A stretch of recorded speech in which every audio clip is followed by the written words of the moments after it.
കാറ്റത്തെ കിളിക്കൂടിന്റെ latest episode review ആണ് പറയുന്നത്. അങ്ങനെ വീട്ടിൽ ഒറ്റയ്ക്ക് ഇരിക്കുന്ന സമയത്ത് പോലും വല്ലാത്ത ശ്വാസമുട്ടൽ പോലെയൊക്കെ തോന്നുകയാണ് നീതുവിന്.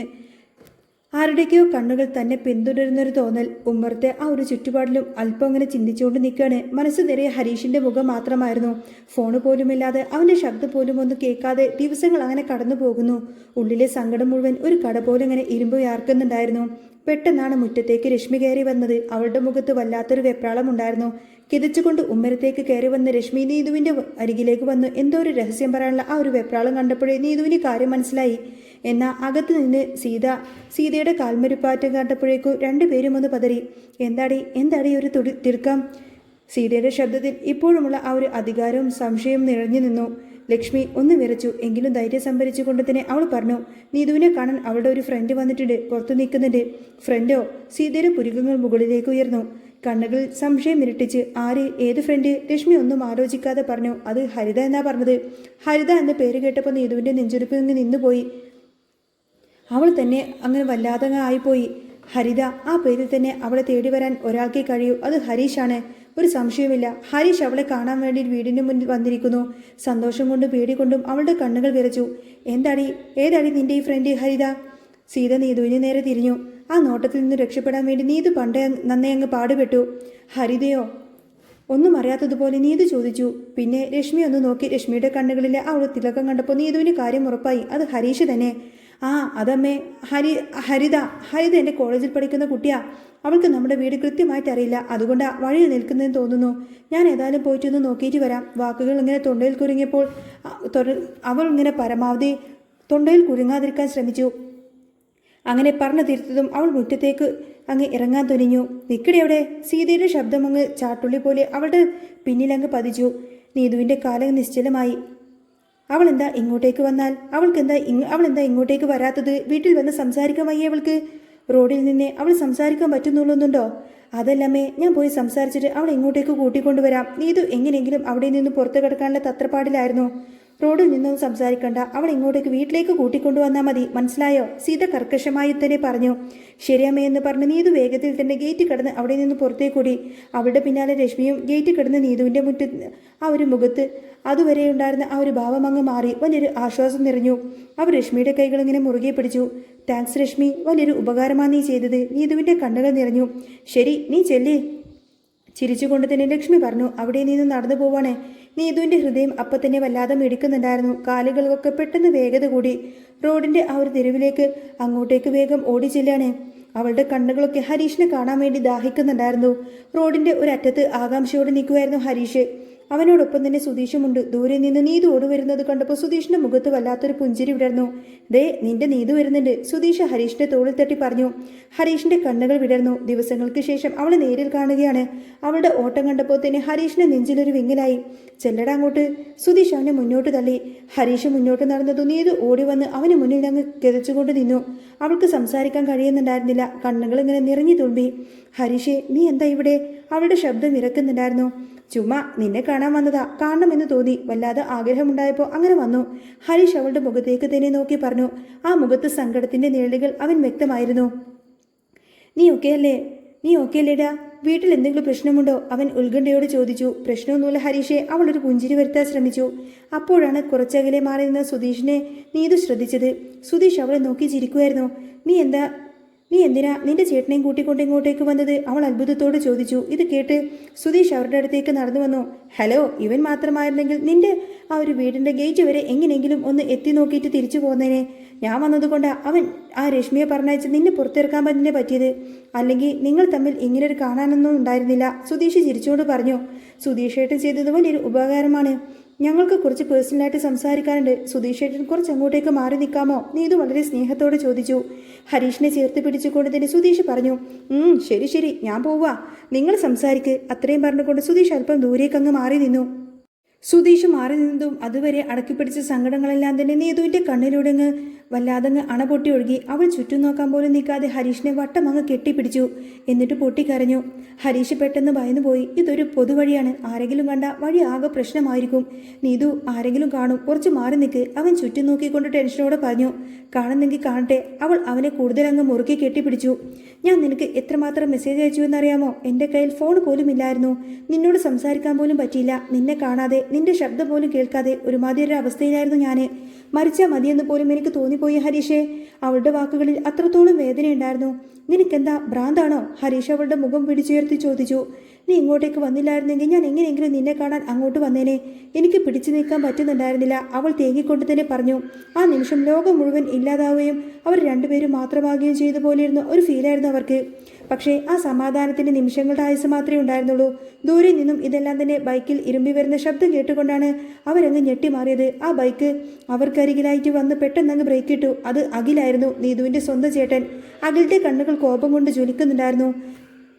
വണ്ടിയിൽ നിന്നും ചാടിയിറങ്ങിയ അവൻ നേരെ നീതുവിന്റെ അടുത്തേക്ക് വന്നു. ഒന്നും ചോദിക്കാനോ പറയാനോ അവൻ നിന്നില്ല. നീതുവിന്റെ കൈയങ്ങ് കടന്നു പിടിച്ച് അവൻ ആഞ്ഞൊരു അടിയങ്ങ് ഒരൊറ്റൊന്നും കാരണത്തങ്ങ് ഒരൊറ്റൊന്നും അടിച്ചു. അമ്മ! നീതു വേദന കൊണ്ട് പൊളിഞ്ഞുപോയി. അവളുടെ ചുണ്ടിൽ നിന്നും ചോര പൊടിഞ്ഞു. അപ്രതീക്ഷിതമായ ഈ ഒരു ആക്രമണത്തിൽ ഹരീഷ് ആകെ സ്തംഭിച്ചു പോയി. പിന്നെ അവനിലെ ദേഷ്യം ആളിക്കത്തി. അവൻ അഖിലിന് നേരങ്ങ് പാഞ്ഞെടുത്തു. എടാ, നീ എന്തിനാടാ അവളെ തല്ലിയത്? ഹരീഷ് അലറി. അഖിൽ പുച്ഛത്തോടെ ഹരീഷിനെ നോക്കി. മിണ്ടരുത്, നട റോഡിൽ നിന്ന് എന്താടാ നിങ്ങൾ രണ്ടുപേരും ചെയ്തത്?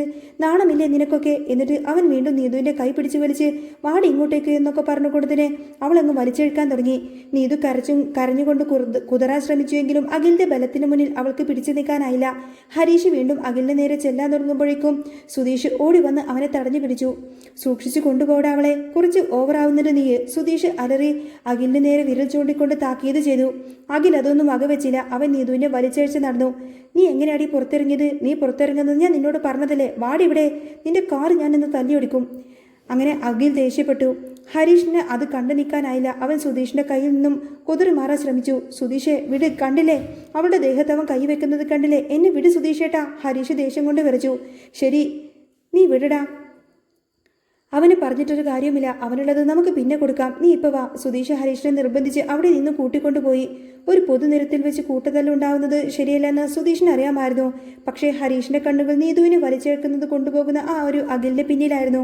അഖിൽ നീതുവിനെ വലിച്ചഴിച്ച് വീടിന്റെ ഉമ്മറത്തേക്ക് കയറ്റി. അകത്തേക്ക് കയറിയപ്പോൾ അവൻ അവളെ ശക്തമായിട്ടങ്ങ് സോഫയിലേക്ക് പിടിച്ചു തള്ളി. നീതു നില തെറ്റി സോഫയിലേക്ക് അങ്ങ് വീണു. അവൾ പൊട്ടിക്കരയായിരുന്നു. ശബ്ദം കേട്ട് അകത്തു നിന്നും അച്ഛൻ ചന്ദ്രയും അമ്മ സീതയും അങ്ങോട്ടേക്ക് ഓടി വന്നു. എടാ, എന്തിനാണ് നീ ഇപ്പോൾ അവളെ പിടിച്ചു തള്ളുന്നത്? ചന്ദ്ര അഖിലിനോട് ചോദിച്ചു. എന്താണ് നിനക്ക് പറ്റിയത്? സീതയും പരിഭ്രമത്തോടെ ചോദിക്കുകയാണ്. അഖിൽ ദേഷ്യം കൊണ്ട് കിതക്കുന്നുണ്ടായിരുന്നു. എന്തു പറ്റിയെന്നോ? അമ്മയുടെ പുന്നാരമോളോട് തന്നെ ചോദിക്ക്. പുറത്തിറങ്ങിയ ഇവളുടെ കാല് തല്ലിയൊടുക്കുമെന്നല്ലേ ഞാൻ പറഞ്ഞിട്ടുള്ളത്? പിന്നെ എങ്ങനെയാണ് ഇവൾ പുറത്തിറങ്ങിയത്? സീത പെട്ടെന്ന് നീതുവിനെ പ്രതിരോധിക്കാൻ ശ്രമിച്ചു.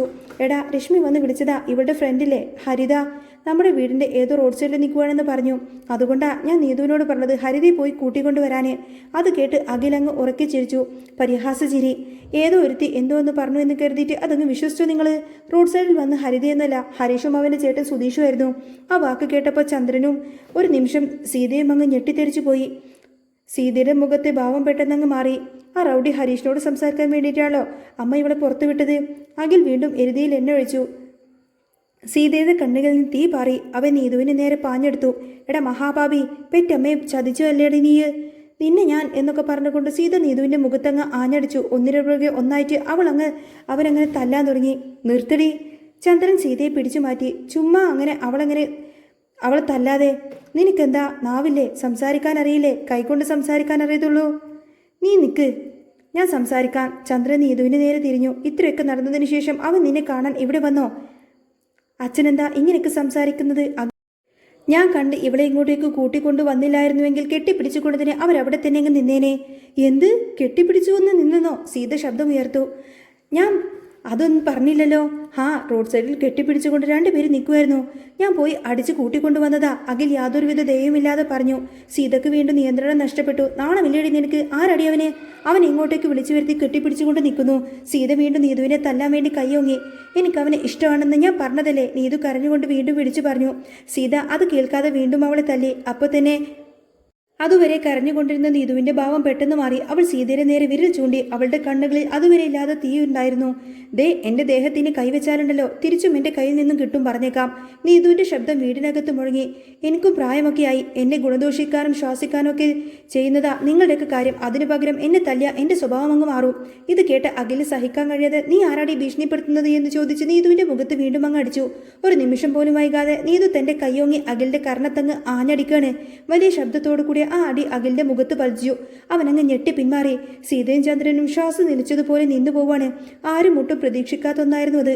നിനക്കറിയാലോ, നീ എന്നെ തല്ലിയ ഞാനും തിരിച്ചു തല്ലുമെന്ന് നീതു അഖിലിന്റെ കണ്ണുകളിലേക്ക് നോക്കി ശാന്തമായി പറഞ്ഞു. ഈ നാണംകെട്ട പരിപാടിയിലെ നീ ചെയ്തു വെച്ചിരിക്കുന്നത് എന്തിനാടി ഇങ്ങനെയൊക്കെ ചെയ്തത് എന്ന് ചോദിച്ച നിന്റെ ചേട്ടനെ നീ തല്ലുവല്ലടി, സീത അലറി. ചന്ദ്രൻ മുന്നോട്ട് വന്നു. അദ്ദേഹത്തിന്റെ മുഖം കോപം കൊണ്ട് ചുവന്നിരുന്നു. ദേ നോക്ക് നീതു, ഇതിൽ കൂടുതലൊന്നും ക്ഷമിക്കാനൊന്നും എനിക്ക് പറ്റില്ല. ഞാൻ പറയുന്നത് നീ കേൾക്കുന്നോ ഇല്ലയോ? ഇല്ലച്ചാ, നീതു ഉറപ്പിച്ചു പറഞ്ഞു. ഈ കാര്യത്തിൽ അച്ഛൻ പറയുന്നത് എനിക്ക് കേൾക്കാൻ പറ്റില്ല. അമ്മേ, ഇവളൊരു പെണ്ണാണോ? ഇവൾ കാരണം നാട്ടുകാരുടെയും കൂട്ടുകാരുടെയും മുന്നിൽ തലയെടുത്ത് നടക്കാൻ പോലും പറ്റാത്തൊരവസ്ഥയായി എനിക്ക്, അഖിൽ അഭിമാനത്തോടെ പറഞ്ഞു. ഹോ, ഇയാൾ വലിയ യോഗ്യനാണല്ലോ, നീതു പുച്ഛിച്ചു. നീതു, ചന്ദ്രൻ അലറി. അച്ഛൻ കേട്ടല്ലോ ഇവൻ പറയുന്നതൊക്കെ? നീതു ചിരിച്ചു ചോദിച്ചു. ഇത് കേട്ട് അഖിൽ വീണ്ടും അവളെ തല്ലാൻ ശ്രമിച്ചു. അവളും തിരിച്ച് കയ്യോങ്ങി. ചന്ദ്രൻ അവർക്കിടയിലേക്ക് അങ്ങ് കയറി നിന്നു. ഒന്ന് നിർത്തുന്നുണ്ടോ? ചന്ദ്രൻ അലറി. വീട് പെട്ടെന്ന് നിശബ്ദമായി. അദ്ദേഹം നീതുവിനെ രൂക്ഷമായി നോക്കി.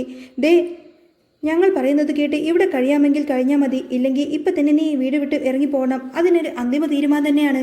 ഇപ്പം പറഞ്ഞത് കേട്ടില്ലേ? സീത അതിനോടൊപ്പം തന്നെ ചേർന്നു. ഞങ്ങൾ പറയുന്നത് കേട്ട് അടങ്ങി ഒതുങ്ങി ഇതിനകത്ത് കഴിയാമെങ്കിൽ നിനക്ക് ഇവിടെ കഴിഞ്ഞാൽ മതി. ഇല്ലെങ്കിൽ ഇറങ്ങിപ്പോയിക്കൊള്ളാം. നീ ചത്തുപോയെന്ന് ഞങ്ങളങ്ങ് കരുതിക്കോളാം. നീ കാരണം ഇവിടെ ആർക്കും ഒരു സമാധാനവുമില്ല. ദിവസവും അടിയും പിടിയുമാ. ഇനി ഞങ്ങൾക്ക് ഇങ്ങനെ അപമാനമായിട്ട് നിൽക്കാൻ വയ്യ. നീതു ചന്ദ്രന്റെ ശബ്ദം അല്പം അങ്ങ് താഴ്ത്തി. പക്ഷേ അതിന് കാഠിന്യം കുറഞ്ഞില്ല. എന്താ അച്ഛൻ ഇങ്ങനെയൊക്കെ പറഞ്ഞതെന്ന് വിചാരിക്കണ്ട. കൊച്ചുകുട്ടിക്ക് പറഞ്ഞു കൊടുക്കുന്നത് പോലെ ഞാൻ നിനക്ക് പറഞ്ഞു തന്നില്ലേ? നീ കേട്ടില്ലല്ലോ. നീ എത്ര വാശി പിടിച്ചാലും ആ വീട്ടിലൊരു പയ്യന് നിന്നെ ഞാൻ കെട്ടിച്ചു കൊടുക്കില്ല. ഇതെന്റെ അവസാനത്തെ വാക്കാ. നീതു തലയിരുത്തി തന്റെ അച്ഛനെ നോക്കി. കണ്ണിൻ്റെ ഇടയിലും അവൾ ഒരു നോട്ടം ഉറച്ചതായിരുന്നു. ഞാനിപ്പോൾ കല്യാണം കഴിക്കണമെന്ന് പറഞ്ഞോ അച്ഛാ? ഇല്ലല്ലോ. പക്ഷേ എന്നെങ്കിലും ഞാൻ ഒരിക്കൽ കല്യാണം കഴിക്കുന്നുണ്ടെങ്കിൽ അത് ഞാൻ ഉറപ്പായിട്ടും ഹരീഷേട്ടനെ മാത്രമേ കല്യാണം കഴിക്കുള്ളൂ. അഹങ്കാരി, അഖിൽ പല്ലിറുമ്പി. അതുവരെ നീ അവൻ്റെ കൂടെ ചുറ്റിക്കറങ്ങി നടക്കുമല്ലേ? ഞങ്ങളെല്ലാം അത് കണ്ടുകൊണ്ടിരിക്കണോ? സീത പരിഹസിച്ചു. ദേ നോക്ക്, നിന്റെ അച്ഛൻ പറഞ്ഞതുപോലെ നിനക്ക് ഈ വീട്ടിൽ താമസിപ്പിക്കണമെങ്കിൽ ഞങ്ങൾ പറയുന്നത് അടങ്ങി ഒതുങ്ങി കഴിയണം. ഇല്ലെങ്കിൽ കണ്ടവൻ്റെ കെട്ടിപ്പിടിച്ച് റോഡ് സൈഡിൽ ഇങ്ങനെ നിൽക്കുന്നതൊക്കെ നീ വീണ്ടും പറയിപ്പിക്കുകയാണെങ്കിൽ ഇപ്പം തന്നെ നീ എൻ്റെ സാധനങ്ങളൊക്കെ എടുത്ത് ഇപ്പം തന്നെ നീ ഇവിടെ നിന്നും ഇറങ്ങിപ്പോകണം. നീതുവിന് ഇനി ഒന്നും ആലോചിക്കാനുണ്ടായിരുന്നില്ല. അവൾ തിരിഞ്ഞ് തൻ്റെ മുറിയിലേക്ക് നടന്നു. അകത്ത് കയറി അങ്ങ് ശക്തമായി തന്നെ വാതിലടച്ചു. എടി, അവൾ ഇറങ്ങിപ്പോവട്ടെടി, ചന്ദ്രൻ ദേഷ്യത്തോടെ സീതയോട് പറഞ്ഞു. അവൾ അങ്ങനെയൊന്നും ചെയ്യില്ല. നിങ്ങൾ വെറുതെ പേടിക്കണ്ട, അഖിൽ പുച്ഛത്തോട് പറഞ്ഞു. എന്നാൽ സീതയ്ക്ക് പെട്ടെന്ന് ഭയം തോന്നി. അവൾ ഓടിച്ചെന്ന് നീതുവിൻ്റെ മുറിയുടെ വാതിലിങ്ങ് തട്ടി വിളിച്ചു. കതക് തുറക്കടി. കുറച്ച് കഴിഞ്ഞപ്പോൾ വാതിൽ തുറക്കപ്പെട്ടു. കയ്യിലൊരു വലിയ ബാഗുമായിട്ട് നീതു പുറത്തേക്ക് വന്നു. അവളുടെ മുഖത്ത് കണ്ണീരുണ്ടായിരുന്നില്ല. പകരം എല്ലാം അവസാനിപ്പിക്കാൻ തീരുമാനിച്ച ഒരാളുടെ വല്ലാത്ത ശാന്തതയായിരുന്നു. എന്താടി, ദേഷ്യം സഹിക്കാൻ പറ്റുന്നില്ലേ? ബാഗ് എടുത്തുകൊണ്ട് ഇറങ്ങുവാണോ നീ? അഖിൽ അവളെ പരിഹസിച്ചു. എൻ്റെ അച്ഛനും അമ്മയുമല്ലേ പറഞ്ഞത് ഇവിടെ താമസിക്കാൻ പറ്റില്ലെങ്കിൽ പിന്നെ ഇറങ്ങിപ്പോയിക്കോളാൻ? നീതു നിർവികാരമായി പറഞ്ഞു. നിങ്ങൾ പറയുന്നത് കേട്ട് ഹരീഷിനെ മറക്കാനൊന്നും എനിക്ക് പറ്റില്ല. ഞാൻ ഈ വീട് വിട്ടിറങ്ങുവാണ്. നീതുവിൻ്റെ സ്വരം പെട്ടെന്ന് മാറി. അതിൽ പേടിയും ദേഷ്യം കലർന്നിരുന്നു. ഈ വീട്ടിൽ നിന്ന് ഇറങ്ങിപ്പോകാൻ പറഞ്ഞപ്പോൾ ഞങ്ങൾ പറയുന്നത് കേട്ട് അതുങ്ങിയൊടുങ്ങി ഇവിടെ കഴിയേണ്ടതിന് പകരം നീ വലിയ ആളെ പോലെ ബാഗും എടുത്ത് പോവാണോ? നീ എന്ത് ധൈര്യത്തിലാണ് ഈ ബാഗ് എടുത്ത് വന്നത്? നിനക്ക് എന്തറിയാം? നീ ജോലിക്ക് പോകുന്നുണ്ടോ? 4 കാശ് സമ്പാദിക്കുന്നുണ്ടോ? നിന്റെ വണ്ടിക്കുള്ള പെട്രോൾ അടിക്കാൻ പോലും നിന്റെ അച്ഛനല്ലേ കാശ് തരുന്നത്? ഞാൻ എന്തെങ്കിലുമൊക്കെ ചെയ്തോട്ടെ, നീതു ഉറച്ച സ്വരത്തിൽ പറഞ്ഞു. പക്ഷേ ഇനി എനിക്ക് ഈ വീട്ടിൽ താമസിക്കാൻ പറ്റില്ല. നിങ്ങൾക്ക് എന്താ പ്രശ്നം? എപ്പോൾ നോക്കിയാലും ഹരീഷിനെയും അവൻ്റെ വീട്ടുകാരെയും നാണം കെടുത്തുക. നിങ്ങൾ എന്നെ തല്ല, ഇതല്ലേ ഇവിടെ നടക്കുന്നത്? ഇനി എനിക്ക് ഈ വീട്ടിൽ താമസിക്കാൻ പറ്റില്ല. മതിയായി. ഇതോടുകൂടെ എല്ലാം അവസാനിപ്പിക്കാം. ഞാൻ ഈ വീട് വിട്ടു പോവാണ്. ചന്ദ്രൻ വല്ലാതങ്ങ് പതറിപ്പോയി. മോളെ, പോവാണെന്ന് പറഞ്ഞാൽ നീ എങ്ങോട്ട് പോവാനാ? അദ്ദേഹത്തിൻ്റെ ശബ്ദത്തിൽ ആദ്യമായിട്ടൊരു സങ്കടം നിഴലിച്ചു. എങ്ങോട്ടെങ്കിലും പോവും, പക്ഷേ ഒരു നിമിഷം പോലും എനിക്കിനി ഈ വീട്ടിൽ താമസിക്കാൻ പറ്റില്ല. എടി, എന്തടി നോക്കി നിൽക്കുന്നത്? ബാഗ് വാങ്ങിച്ചു വെക്ക്, ചന്ദ്രൻ സീതയോട് പറഞ്ഞു. സീത ഓടിച്ചെന്ന് നീതുവിൻ്റെ കയ്യിൽ നിന്നും ബാഗ് അങ്ങ് പിടിച്ചു വാങ്ങാൻ ശ്രമിച്ചു. ഇങ്ങോട്ട് താടി ബാഗ്. അഖിലും മുന്നോട്ട് വന്ന് ബാഗിൽ കയറി പിടിച്ചു. കൈയെടുക്കടാ, നീതു ദേഷ്യത്തോടെ അലറി. അവൾ ബാഗ് ബലമായി തൻ്റെ നേർക്കങ്ങ് വലിച്ചു. അച്ഛാ എന്നെ തടയണ്ട, ഞാൻ പോവും. ഞാൻ കാരണമല്ലേ നിങ്ങൾക്ക് നാണക്കേട്, ഞാൻ അങ്ങ് പോയിക്കോളാം.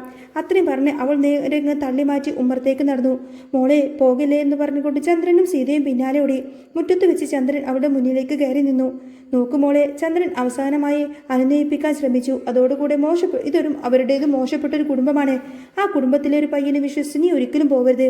അച്ഛനും അമ്മയൊക്കെ പറയുന്നത് മോളൊന്ന് കേക്ക്. ഞാൻ കേക്കില്ലച്ച. നീതുവിൻ്റെ ശബ്ദം ശാന്തമായിരുന്നു. അതെത്ര മോശപ്പെട്ട കുടുംബമാണെങ്കിലും അതെൻ്റെ പ്രശ്നമാണ്. അതൊക്കെ ഞാൻ നോക്കിക്കോളാം. എന്നെ നല്ലതിന് വേണ്ടിയിട്ട് ഇനി നിങ്ങളാരും തന്നെ ഒന്നും ആലോചിക്കേണ്ട. അങ്ങനെ അച്ഛൻ്റെയും അമ്മയുടെയും വാക്കുപോലും കേൾക്കാതെ അവൾ നേരെ ഗേറ്റിനടുത്തേക്ക് പോയി. തിരിഞ്ഞു പോലും അവൾ നോക്കിയില്ല. ഇതേ സമയത്ത് തന്നെ അവൾ വീടിൻ്റെ മുറ്റത്തിങ്ങനെ അല്പം വിഷമത്തോടു കൂടി നിൽക്കുമായിരുന്നു ഹരീഷും സുധീഷൊക്കെ. നീതുവിൻ്റെ വീട്ടിൽ നടന്ന പ്രശ്നങ്ങളെക്കുറിച്ചായിരുന്നു അവരുടെ സംസാരം. ആ കുട്ടിക്ക് ഇത് കാരണം എന്തെങ്കിലും പ്രശ്നം ഉണ്ടായിരിക്കുമോ എന്ന് അവൾ ഇങ്ങനെ ചിന്തിച്ചു നോക്കി. സുഭാഷ് നെടുവീർപ്പെട്ടു. ആ സമയത്താണ് ഗേറ്റ് കടന്ന് ഒരു രൂപം വരുന്നത് അവർ കണ്ടത്. വലിയൊരു ബാഗും തൂക്കി തളർന്ന ചുവടുകളോടെ കൂടെ നീതുവാണ് വരുന്നത്. പുറത്ത് കസേരയിൽ ഭാസ്കരൻ നിൽക്കുന്നുണ്ടായിരുന്നു. അവളെ കണ്ട് ഭാസ്കരൻ നിന്ന് ഞെട്ടി. മുറ്റത്ത് സംസാരിച്ച് നിൽക്കുമായിരുന്ന എല്ലാവരും അക്ഷരാർത്ഥത്തിലങ്ങ് സ്തംഭിച്ചു പോയി. സുധീഷിനെ തള്ളിമാറ്റി അവൾ ഉമ്മർത്ത് തന്നെയിലേക്കങ്ങ് കയറിയിരുന്നു. ബാഗ് താഴെ വെച്ചു. എന്തുപറ്റി നീതു? എന്തെങ്കിലും പ്രശ്നമുണ്ടായോ? ഹരീഷ് ഓടി വന്ന് ചോദിച്ചു. എന്താ ഇങ്ങനെ ബാഗുമായി വന്നിരിക്കുന്നത്? നികേഷും സംശയത്തോടെ ചോദിക്കാണ്. നീതു പതുക്കെ പറഞ്ഞു തുടങ്ങി. ഹരീഷെ, നീ പോയതിനു ശേഷം എൻ്റെ അമ്മയും ചേട്ടനും എന്നെ മാറി മാറി തല്ലി. എൻ്റെ അച്ഛൻ 2 ഓപ്ഷൻ തന്നു. ഒന്നുകിൽ ഞാൻ ആ വീട്ടിൽ നിന്നും ഇറങ്ങിപ്പോകണം, ഇല്ലെങ്കിൽ ഹരീഷുമായിട്ടുള്ള ആ ഒരു ബന്ധം ഉപേക്ഷിക്കണം. അതുകൊണ്ട് ഞാൻ ഈ വീട്ടിൽ നിന്നും ഇറങ്ങിപ്പോകുന്നതാ. ഇനി ഞാൻ ഇവിടെ തന്നെ ഉണ്ടാവും. ആ വാക്കുകൾ അവിടെ വലിയൊരു നിശബ്ദത സൃഷ്ടിച്ചു. സുധീഷ് മാത്രം അത്ഭുതത്തോടെയും സന്തോഷത്തോടെയും ചിരിച്ചോട് തലയാട്ടി. ശരിക്കും ഇവിടെ താമസിക്കാൻ വേണ്ടി വന്നതാണോ? നികേഷ് അത്ഭുതത്തോടെ ചോദിച്ചു. അതെ, പിന്നെ ഞാൻ എവിടെ പോവാനാ? എനിക്ക് ഹരീഷിനെ മതിയെന്ന് പറഞ്ഞ് ഞാൻ ഇങ്ങ് ഇറങ്ങിപ്പോന്നു. അവളുടെ ആ വാക്കുകളിൽ ഹരീഷിനോടുള്ള അതിയായ സ്നേഹവും വിശ്വാസവും നിറഞ്ഞു നിന്നു. സുധീഷിന് സന്തോഷം അടക്കാനായില്ല. സൂപ്പർ നീതു. എടാ ഹരീഷെ, നീതു എന്തായാലും ഇറങ്ങിപ്പോന്നു. ഇനി കാത്തിരിക്കേണ്ട ഒരു കാര്യവുമില്ല. 2 പേരും അങ്ങ് ഒരുമിക്ക്. നമുക്ക് ക്ഷേത്രത്തിൽ പോയി ഇപ്പം തന്നെ കല്യാണം നടത്താം. കല്യാണമെന്ന് വാക്ക് കേട്ട് എല്ലാവരും ഒന്ന് ഞെട്ടി സുധീഷിനെ നോക്കി. എടാ സുധീഷെ, ഇങ്ങനെ ധൃതി പിടിക്കാതെ. സുഭാഷ് അവനെ തടഞ്ഞു. എന്താ സുഭാഷേട്ടാ? നീതു വീട്ടിൽ നിന്നും ഇറങ്ങി വന്നതല്ലേ? നമുക്ക് വേറെ വഴി എന്താ ഉള്ളത്? കല്യാണം നടത്തുക എന്നല്ലേ ഒരേ ഒരു വഴിയുള്ളൂ. സുധീഷ് വാദിച്ചു. നീതു ചെറിയ പെൺകുട്ടിയാ. അവൾ എന്ത് ചെയ്യണമെന്നറിയാതെ ദേഷ്യപ്പെട്ട് വന്നതാ. അല്ലാതെ ഇപ്പം തന്നെ ഹരീഷിനെ കല്യാണം കഴിക്കാൻ വേണ്ടിയൊന്നുമല്ല. നിധി ശാന്തമായി പറഞ്ഞു. ഇപ്പം തന്നെ എന്താ ചെയ്യുക സുഭാഷേട്ടാ? നികേഷ് ചോദിച്ചു. 1 മിനിറ്റ് സുധീഷേട്ടാ, ഇങ്ങോട്ട് വാ. അങ്ങനെ ഹരീഷ് സുധീഷിനെ കൈപ്പിടിച്ച് മുറ്റത്തേക്ക് ഇറക്കി നടന്നു. എന്തിനാടാ എന്നോട് ഇങ്ങോട്ടേക്ക് ഇറങ്ങി വരാൻ പറഞ്ഞത്? സുധീഷ് ചോദിച്ചു. ഹരീഷ് സുധീഷിൻ്റെ മുഖത്തേക്ക് നോക്കിയിട്ട്, സുധീഷേട്ടൻ എന്തിനാ ഇങ്ങനെ കല്യാണം കഴിക്കണ്ട എന്നൊക്കെ പറയുന്നത്? വേറെന്തോ ഓപ്ഷനുള്ളത്? കല്യാണം കഴിക്കാൻ നീ റെഡിയാണോ അതോ അല്ലയോ? വാ തുറന്നു പറയടാ, സുധീഷ് ഗൗരവത്തിൽ ചോദിച്ചു. ഹരീഷ് വലിയൊരു നെടുവീർപ്പിട്ടു. സുധീഷേട്ടാ, ഞാനിപ്പോൾ കല്യാണം കഴിച്ച സുഭാഷേട്ടൻ്റെ മാനസികാവസ്ഥ എന്താവുമെന്ന് ആലോചിച്ചു നോക്ക്. സുഭാഷേട്ടൻ അങ്ങനെ തെറ്റിദ്ധരിക്കില്ലടാ, സുധീഷ് പറഞ്ഞു. സുഭാഷേട്ടൻ തെറ്റിദ്ധരിക്കില്ല. പക്ഷേ സുഭാഷേട്ടൻ്റെ കല്യാണം കഴിയാതെ ഞാൻ കല്യാണം കഴിച്ചത് നന്നായിരിക്കുമെന്നാ. എൻ്റെ കല്യാണം നടത്താൻ സുഭാഷേട്ടൻ സമ്മതിക്കും. പക്ഷേ ഞാൻ എങ്ങനെ സമ്മതിക്കും? എനിക്കൊരു മനസാക്ഷിയില്ലേ? ഹരീഷിൻ്റെ ശബ്ദമിടറി. സുഭാഷേട്ടനൊരു പാവ. കുറച്ചു നാൾ ഒന്നിച്ചെങ്കിലും ഒന്നിനെക്കുറിച്ചും ആലോചിക്കാതെ സുഭാഷേട്ടൻ എന്ന് സമാധാനമായിട്ട് കഴിയട്ടെ എന്ന് കരുതിയല്ലേ നമ്മൾ കല്യാണാലോചനകളൊന്നും വേണ്ടാന്ന് കരുതിയത്. ഇപ്പം എൻ്റെ കല്യാണം കൂടി കഴിഞ്ഞാൽ നാട്ടുകാർ ചോദിക്കില്ലേ, അനിയന്മാർ 2 പേരും കല്യാണം കഴിച്ചു, സുഭാഷേട്ടൻ എന്താ കല്യാണം കഴിക്കാത്തതെന്ന്? സുഭാഷേട്ടനെ കല്യാണം കഴിയാതെ ഞാൻ ഏതായാലും കല്യാണത്തെക്കുറിച്ച് ഒന്നും ചിന്തിക്കുന്നില്ല. എനിക്കങ്ങനെ ആലോചനയെ പറ്റില്ല. ആ വാക്ക് സുധീഷിനെ നെഞ്ചിലേറ്റു. അവൻ സ്തംഭിച്ചു നിന്നുപോയി. നീ പറയുന്നത് ശരിയാ, ഞാനിതിനെക്കുറിച്ചൊന്നും ചിന്തിച്ചില്ല. അപ്പോഴാണ് അവരുടെ സംസാരം കേട്ടുകൊണ്ട് ഭാസ്കരൻ വരുന്നത്. നിനക്ക് വിവരമില്ലേടാ? അവളെ കല്യാണം കഴിച്ച് സുഖമായിട്ട് ജീവിക്കാൻ നോക്ക്.